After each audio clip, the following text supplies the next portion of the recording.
Third, they define the differences as the causes of the social problem. In other words, we create the problem.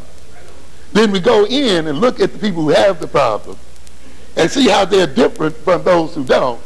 And then we say, oh, their differences is the reason why they have the problem. You see? So they're going to create these brain dysfunctions. Then go in and find the brain dysfunction. And then say the brain dysfunction is the cause of the problem. Now let's medicate. So they define, they use the differences, and finally they assign a government bureaucrat to invent a humanitarian action program to correct the differences. I asked my class the other night, what if we could find a 100% sure shot rehabilitation program? A program that would rehabilitate 100% of the clients. Would that solve your problem? No, because what would happen? The others would keep what? Rolling in. Rolling in. So rehabilitating the ones who have the problem does not solve what? The original what? Cause of the problem. And again, we have people who enter into the wrong point of the equation.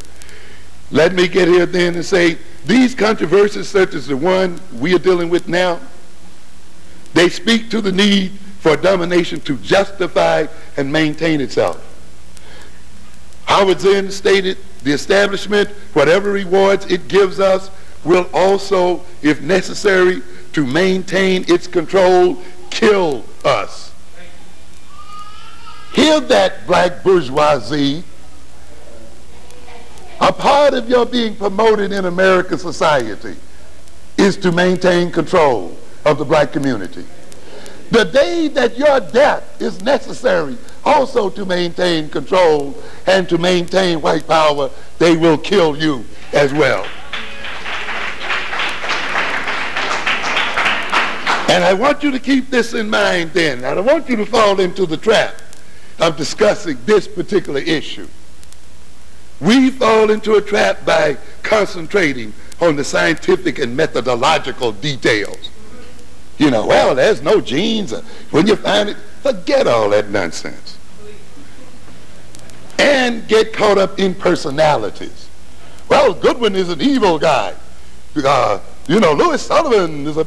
Screw all of that. It's the same kind of thing you have with Columbus. If Columbus had not discovered America, some other European would have. Even if you could step back into history and kill Columbus, you'd still be in the same shape you are right now. Because what is the essential problem here? Columbus didn't build the ships. Columbus didn't build the technology. It was European technology, political and economic organization that made it possible for Columbus to come over here. And it was European technology, organization, intentionality that made it possible for them to overrun the Indian nations.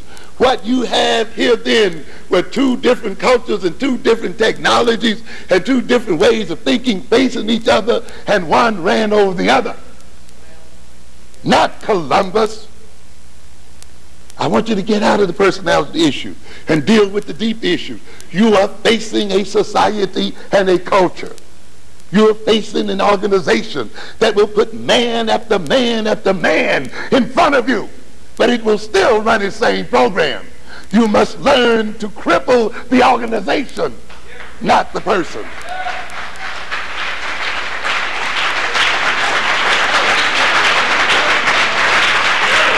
This is an old argument. It's the same kind of old game that went on with the genetic basis of intelligence. This is the same old game refried. What do we have here? Let's look at the deeper issue. And the deeper issue involves the need to justify domination, social control, and to obscure the very real way deficiencies are created by power relations. Quick question here.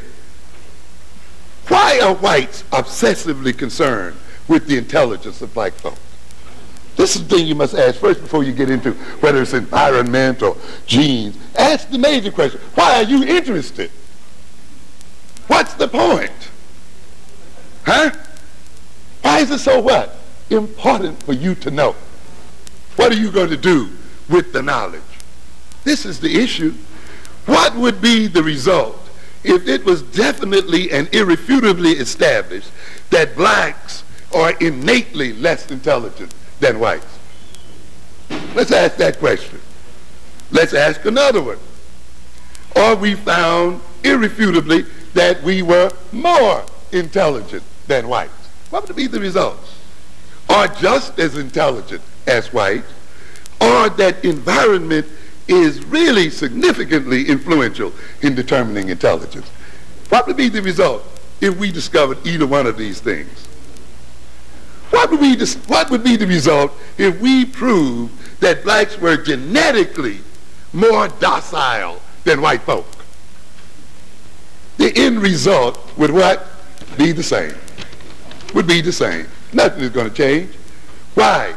The findings, whatever their nature, will be used to justify and rationalize the social control of black people by white people. In other words, ladies and gentlemen, if they proved that we were innately less intelligent than they would justify domination, wouldn't it? Yep. We are more intelligent, therefore we have a right to rule over you.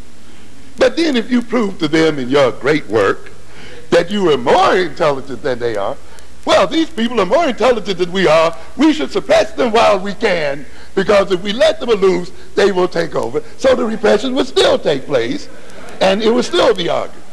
Well, they are as intelligent as we are, and that means one day they may compete with us, so let's still what? Repress them. Oh, you mean the environment is truly significant in intelligence. So what would the result be then? Let us control what? The environment to control their intelligence. In other words, ladies and gentlemen, the final come down of it all, no matter how you refute these people, no matter how much detail you roll out one way or the other, they will always be used to do what? Justify repression and oppression. That is the issue, not making fine pointed arguments as to whether IQ tests are culturally based or genetically based or this so-called initiative here. It's pointless. What we have going here is an attempt by people who are dominating us to create new rules and means by which they justify their domination and repression. That's all that's going on here. Screw whatever excuse they roll up in time. The only thing that has changed by any so-called new initiative, such as the one we're talking about today, is the logic of justification for continuing domination and the methodology of domination. That's the only thing that's changed. Nothing has changed by this new initiative. All they said, well, their violence is a what? A medical problem, and therefore now the methodology for that is to do what? Cut their brains out and medicate them and so forth. But the end result is still what? Domination and control. Thus the central issue revolves around power and domination and maintaining the relative powerlessness of black people and finding rationales for doing so.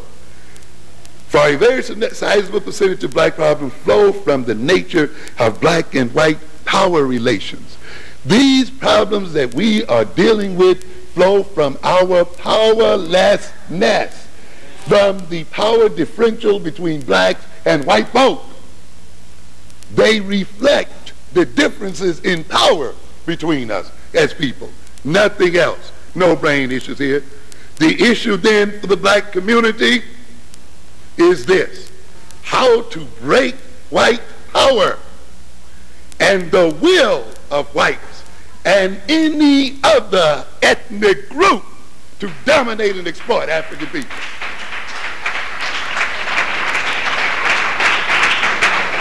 And I'm telling you, any other ethnic group, because whites are not the only ones who are moving in place to dominate African people.